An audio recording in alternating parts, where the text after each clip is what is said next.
মই প্ৰথমতে লৈছো অলপ boneless chicken তাতে মই দিছো নিমখ অলপ নেমু 2 চামুচ নেমু ৰস এখিনি মই গুটেখিনি ভালদৰে সানি আধা ঘণ্টা মান মই এখিনি মেৰিনেট কৰি থম ফ্ৰিজত থৈ দিম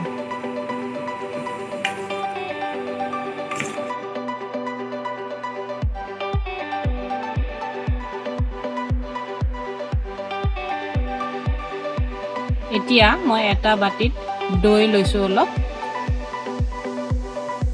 মই কেঁচা জলকীয়া মিহি মিহিকৈ কাটি দিছো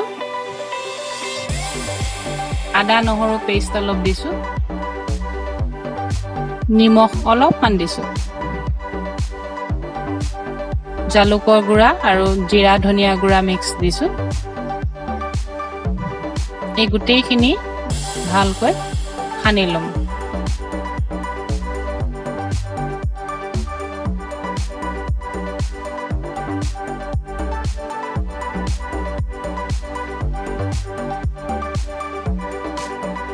এতিয়া মেৰিনেট কৰি থোৱা মই চিকেন খিনি এই দৈ খিনি লগতে মিলাই ৰাখিম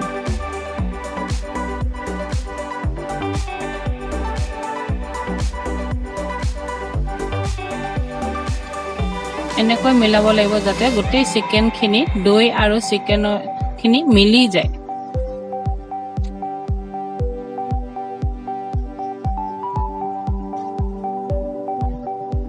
এতিয়া কৰ্নফ্লোৰ 2 চামুচ মই ভালকৈ ইয়াতে দি দিছো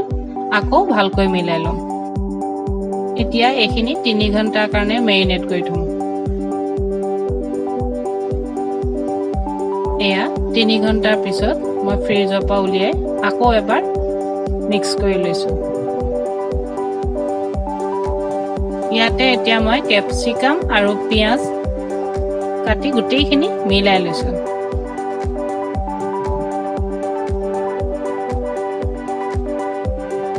এতিয়া বাহৰ খলা মই তৈয়াৰ কৰি লৈছো তাতে প্ৰথমতে ক্যাপসিকাম তাৰ পিছত চিকেন এক পিস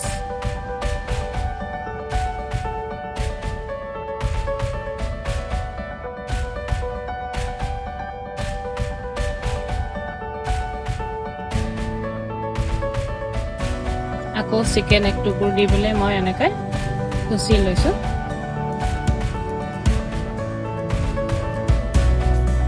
এয়া এনেকৈ মই গুটেইখিনি তৈয়াৰ কৰি লম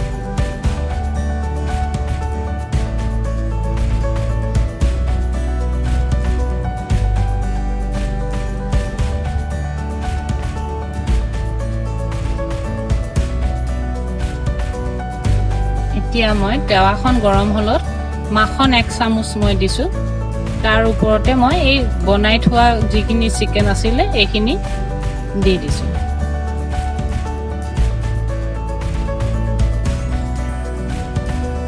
দৰকাৰ হলে আৰু অলপ বাটাৰ দিব পাৰিব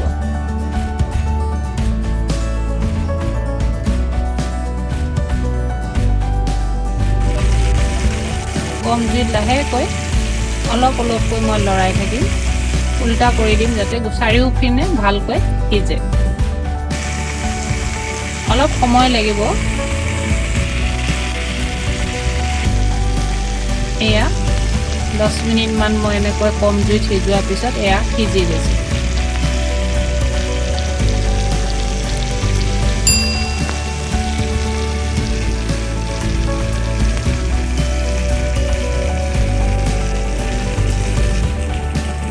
এতিয়া মই প্লেট এখনৰ ওপৰত এইখিনি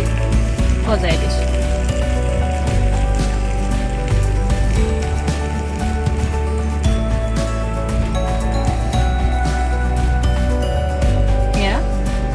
চিকেন ৰেডি ইয়াৰ ওপৰত মই এতিয়া অলপ জলকীয়া গুড়া আৰু চাট মছলা ওপৰত অলপ দি দিম